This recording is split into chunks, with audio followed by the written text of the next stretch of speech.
Salut, c'est les Jérôme. Enfin, on va démarrer le chantier du Chaux-Chanvre, depuis le temps qu'on en parle. Des années.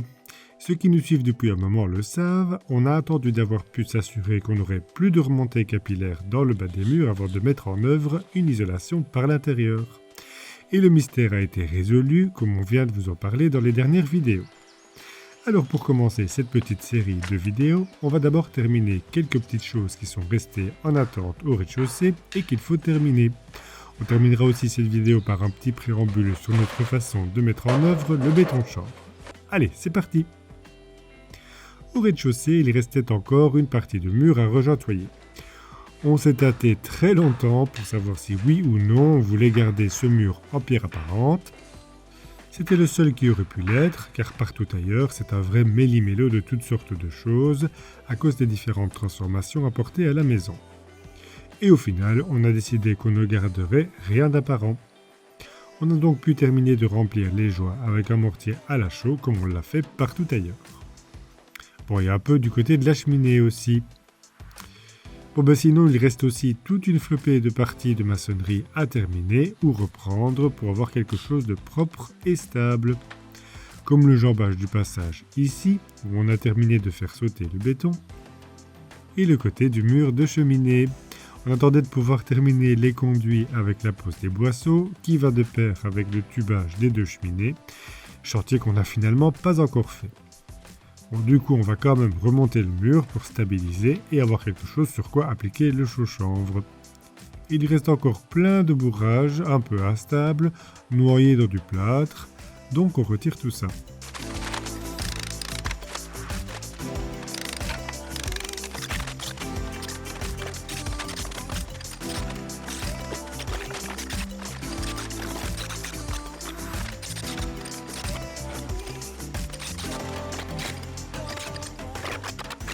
Voilà, on va pouvoir repartir sur quelque chose de propre.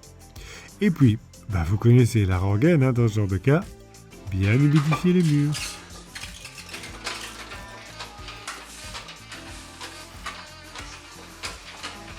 Et on peut y aller.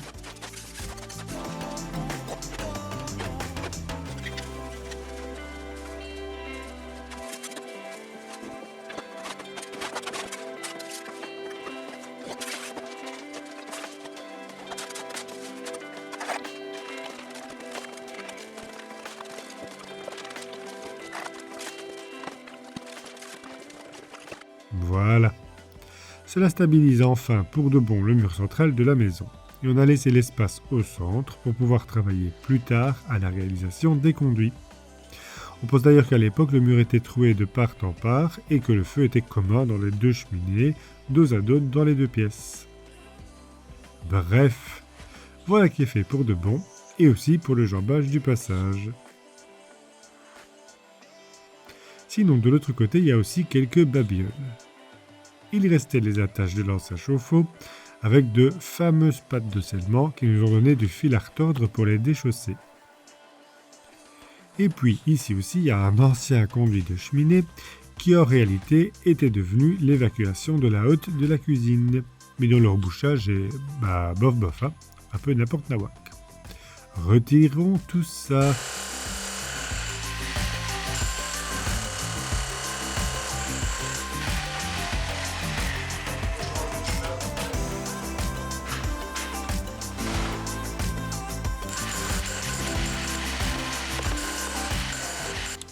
On en a profité pour nettoyer le conduit qui était rempli de toutes sortes de crasses. Et comme toujours, on observe un petit peu autour et on remarque dans la maçonnerie le réemploi de pierres de taille. À nouveau le témoignage des transformations et la réutilisation des pierres dans la création de cette entrée ici. Pour le conduit, on se dit que ça peut toujours être utile de pouvoir faire passer des gaines et câbles vers les étages, sait-on jamais dans le futur, surtout qu'on sera juste au-dessus de là où viendra à terme le tableau électrique. On pourra aussi y gainer la conduite d'évacuation de la hotte. Mais bon, pas comme c'était fait, à la 642 en cassant un trou dans les boisseaux. Trou d'ailleurs qu'on va reboucher. On a donc mis un morceau d'ESB par derrière pour faire office de coffrage, et puis on va remplir avec du mortier réfractaire. Et pour ne pas gaspiller le mortier, Le plus gros du trou est bouché par un morceau de boisseau du même type. Voilà. Ici aussi, encore un peu de maçonnerie à faire pour refermer le mur devant le conduit, un peu plus proprement. Et tant qu'on y est, il restera aussi le dessus de l'appui de fenêtre à terminer. Faudrait pas qu'on oublie. On crée d'abord le contour du trou pour la trappe d'accès dans le boisseau avec quelques briques. Et puis on remonte le reste en pierre.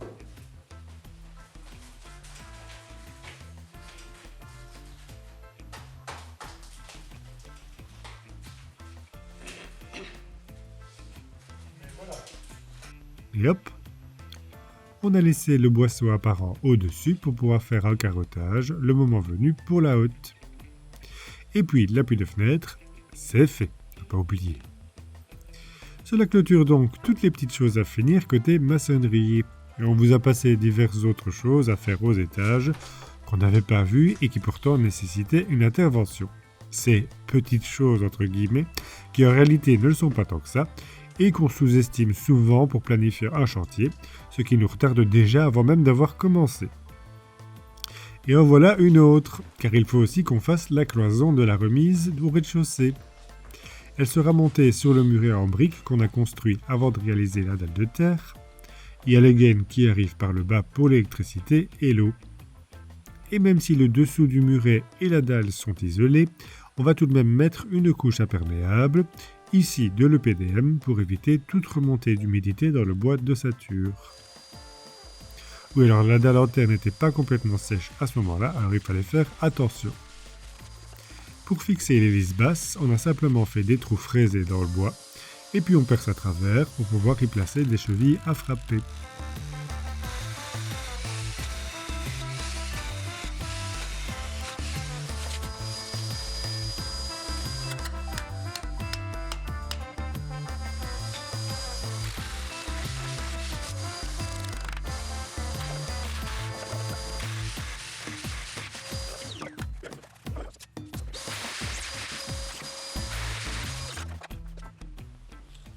Voilà pour la lisse basse, et puis on passe à la lisse haute qu'on va visser aux solives.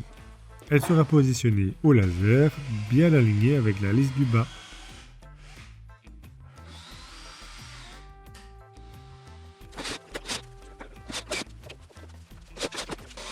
Pour la seconde partie perpendiculaire, on a dû rajouter des épaisseurs pour que cela passe sous la poutrelle jusqu'au mur.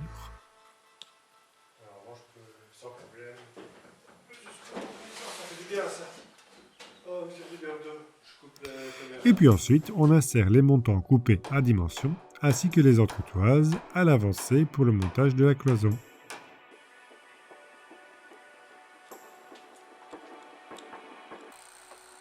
C'est l'entretoise, toujours la même, qui sert de mesure pour l'espacement du prochain montant.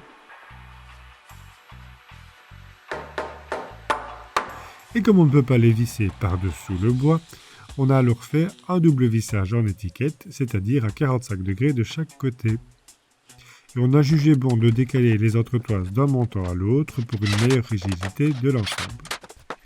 Dans la hauteur, elles sont espacées de la taille d'un panneau d'isolant. Alors l'ossature est en bois, donc ça travaille et tout n'est pas parfaitement droit. On doit compenser et redresser un petit peu lors des assemblages. L'utilisation d'un serre-joint facilite la chose, surtout que nos montants ont des bords arrondis, c'est très difficile de voir quand c'est bien aligné.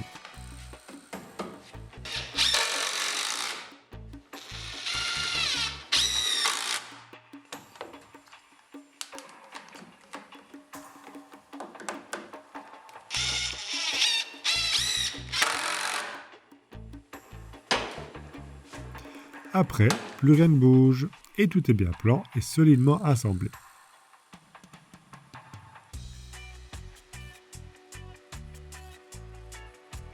Voilà pour l'ossature de cette cloison.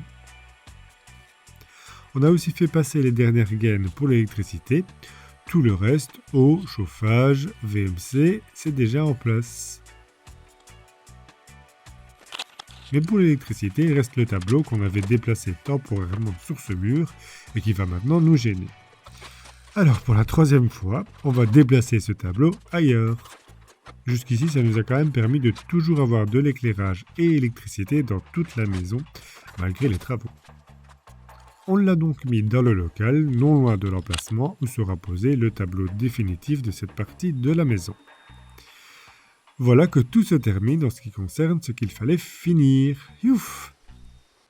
Et entre-temps, on a reçu le liant pour faire le chaud-chanvre. La chaîne vote, on l'a depuis des années, et ça pas de problème, ça se conserve. Mais le liant, vu notre mésaventure avec les sacs de ciment pour notre dalle béton, on a préféré vraiment attendre le dernier moment, histoire d'être certain qu'on allait les utiliser rapidement. Et on a tout remisé dans la verrière.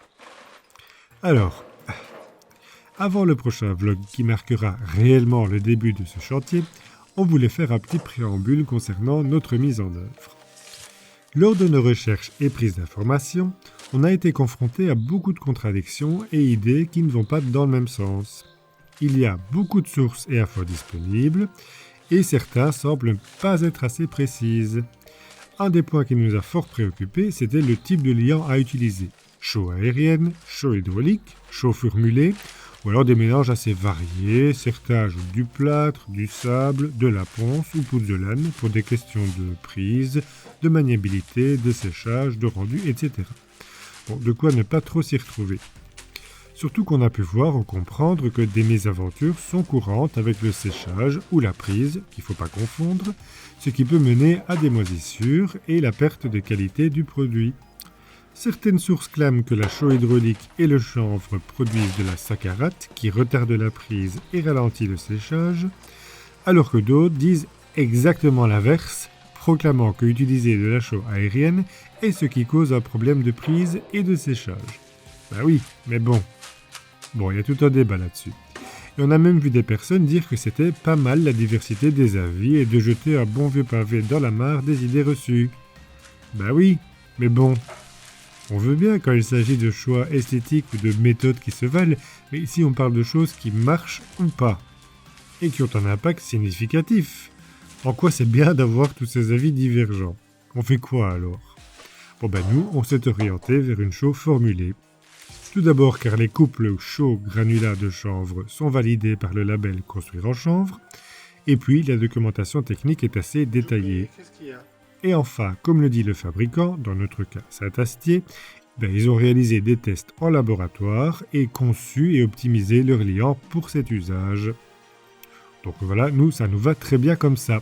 On ne dit pas qu'autrement ça n'aurait pas bien été, mais voilà comment nous, on a résolu nos doutes.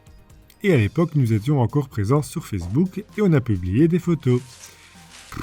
Quelle n'a pas été notre surprise de recevoir un bon nombre de messages comme quoi on aurait fait le mauvais choix, on se serait planté, pire, on va devoir tout recommencer. Car voyez-vous, cette chaux formulée, elle contient plein de ciment. Enfin ça c'est ce qu'on nous dit.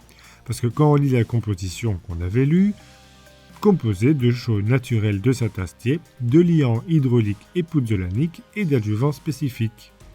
Bon, c'est clair qu'il y a une partie du liant hydraulique qui est bel et bien du ciment Portland, mais ce n'est pas que cela. Les 30% des ingrédients sont autre chose que de la chaux, d'accord, mais on ne connaît pas la proportion exacte de chaque ingrédient.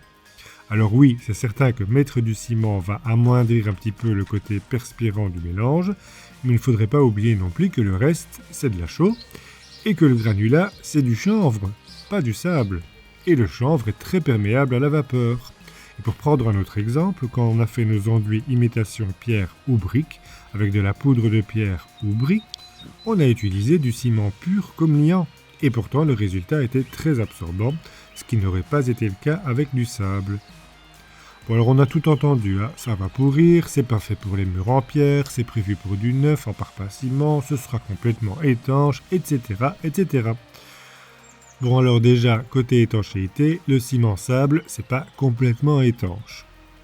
Le ciment chanvre, encore moins. Et donc le chaud ciment chanvre, forcément encore moins de chez moi. D'ailleurs, il suffit de regarder la documentation technique, où on voit la perméabilité à la vapeur d'eau ou mu, qui est indiquée et est de 4,5 à 10. Ça dépend de comment c'est mis en œuvre, le tassement, etc. Et pour référence, selon Ubacus, un enduit chaud-sable a un mu de 10, le PDM entre 6000 et 32 000, ça c'est étanche, et un enduit ciment de 15 à 35. Et un enduit argile de 5 à 10. C'est proche des 4,5 à 10 tout de même. Donc pour nous, c'est parfait, non?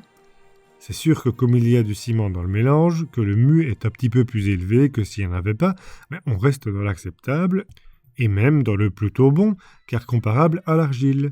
Mais non, aux yeux de certains, c'est impensable. Et beaucoup ne nous ont malheureusement donné comme source que des vidéos YouTube ou pages groupe Facebook avec souvent les mêmes personnes qui y traînent et répètent encore et encore leur façon de faire et leur aversion pour les autres propositions, notamment les shows formulés. Alors on ne dit pas que leur façon de faire est nécessairement mauvaise, pas du tout, mais que cela manque un petit peu de méthode, de précision et de source. Tout est assez empirique. Par exemple, on ne fait jamais la distinction entre un enduit et un béton de chanvre, le terme chaud-chanvre regroupe un petit peu tout. Et un enduit, c'est limité en épaisseur. Le dosage n'est pas identique, c'est même le double du béton de chanvre, ce qu'on a réalisé et qui, dans nos épaisseurs, nécessite une ossature. Heureusement qu'on ne les a pas écoutés. Et puis on trouve que des personnes qui passent du temps, beaucoup trop de temps, à essayer de convaincre les autres, pour moi je me demande si ce ne serait pas un petit peu des gourous. En tout cas, ils font des émules puisqu'on a été pas mal interpellés par des personnes les ayant écoutés et nous conseillant d'en faire autant. Mais nous, on a du mal à accepter ça, juste car on nous cite un type qui le dit. Pas à cette étape de notre travail, c'est-à-dire quand on a fait notre part de recherche et de réflexion, pas quand on montre ce qu'on a fait et qui est donc commencé, et ce depuis un moment puisque les photos étaient aussi assez décalées dans le temps, pas quand on a acheté 4 palettes de sacs de liant. Non, on ne va pas changer tout en cours de route et encore moins tout arracher pour recommencer comme on nous l'a même suggéré. Pas quand c'est juste parce qu'un type le dit, pas pour lui faire plaisir, non. Et même si on se rend bien compte que tout cela émane d'une intention bienveillante, c'est tout de même un peu frustrant de recevoir ces remarques de la part de personnes qui l'ont fait juste une fois chez eux, ou pas, ce qui est pire, sur les conseils de ce qu'ils ont vu, lu ou entendu sur Internet, et ne font que nous le répéter. Surtout qu'ils ne semblent pas comprendre les nuances entre les différentes possibilités de mise en œuvre, et qui plus est qu'ils ne lisent pas ou ne savent pas lire une fiche technique, mais qui viennent nous faire des leçons. Oui, on sait, aujourd'hui c'est comme ça avec les réseaux sociaux, on cloue 2-3 planches et nous voilà devenus experts des clous. Et même la référence si la publication est populaire.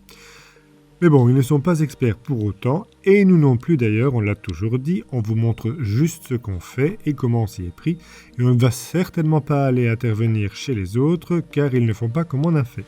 Surtout que malgré tout ça, peut-être qu'on se trompe, peut-être. Et d'ailleurs, on a fait quelques erreurs qu'on vous montrera. En tout cas, nous ne pensons pas que Saint-Astier et les fabricants en général veulent absolument nous fourguer de la crasse ou du ciment pour qu'on ait des problèmes. Non, ce sont des théories complotistes, ça. Saint-Astier, qui est un producteur de chaux avant tout, n'a aucun intérêt à vendre un produit qui cause des problèmes et n'est pas adapté. Surtout que pour la mise en œuvre, par des professionnels, il y a la garantie décennale. On s'en remet donc à leur test et leur élaboration de cette chaux formulée dédiée à cet usage. Et la solution doublage mur est bien une possibilité, dans les épaisseurs qu'on va mettre en œuvre, prévues pour des murs anciens, et il est même précisé de retirer tout enduit au ciment auparavant. Bref, une solution parfaitement adaptée. Et pour les plus dubitatifs, qui continueraient de penser que c'est trop étanche, il suffit de calculer. La valeur Spray Diffusion SD de notre enduit en 15 cm d'épaisseur, avec un mu de 10, prenons le cas le plus défavorable, donne un SD de 1,5 m. Si à la place du béton chanvre on avait fait un doublage avec de la laine de bois comme isolant, réputé pour ses qualités perspirantes, mais nécessitant un frein à vapeur pour éviter tout problème de condensation, on aurait mis un frein à vapeur type hygrovariable qui ont une plage SD de 0,25 à 25 mètres. Avec 1,5 m, on est clairement dans la fourchette basse et le béton de chanvre ne nécessite pas de frein à vapeur. Et on pourrait même dire que c'est tant mieux que ce ne soit pas plus bas, car pour avoir un rapport de 5:1 du SD intérieur vers l'extérieur, avec un enduit chaud sable en façade de 3 cm, ça nous donne un SD de 0,3 m. Tout pile. Enfin voilà pour nos explications sur ce débat qu'on ne souhaite pas avoir, mais qu'on vous donne juste pour apporter un petit peu de lumière sur comment on a abordé les choses, nos choix et comment on les a faits. Bon, évidemment, on n'aurait pas dit tout ça si on n'avait pas été autant mis en garde, entre guillemets, sur nos choix. Sinon, pour ce type d'isolant, on ne peut pas vraiment parler d'une isolation, car le lambda est assez faible comparé aux isolants performants. C'est donc une correction thermique. Et comme on l'a dit dans une précédente vidéo, ne résumons pas tout au lambda, car cela est en principe compensé par d'autres facteurs ou avantages, comme par exemple le fait qu'il reflète bien le rayonnement infrarouge vers l'intérieur, et ayant une grande effusivité vu sa masse volumique et sa capacité thermique, cela permet d'obtenir un confort thermique à une moindre température. Bon, ceci dit, ces paramètres et d'autres, comme le déphasage, etc., ont une incidence surtout pour les chaleurs en été, mais ne rendant rien l'isolant plus performant que ne l'indique le lambda, qui détermine seul les déperditions thermiques de la paroi. Mais là où ça joue, c'est que, s'il faut moins chauffer pour un bon confort thermique, les déperditions se calculant en fonction de la différence de température, il y aura moins de pertes. Et autre avantage, cet enduit permet de capter et stocker ou même restituer l'humidité, agissant comme un régulateur hygrométrique. Mais tout ça reste pour nous assez théorique car on ne vit pas encore dedans et on verra bien à l'usage dans le futur, on ne manquera pas de vous faire un retour.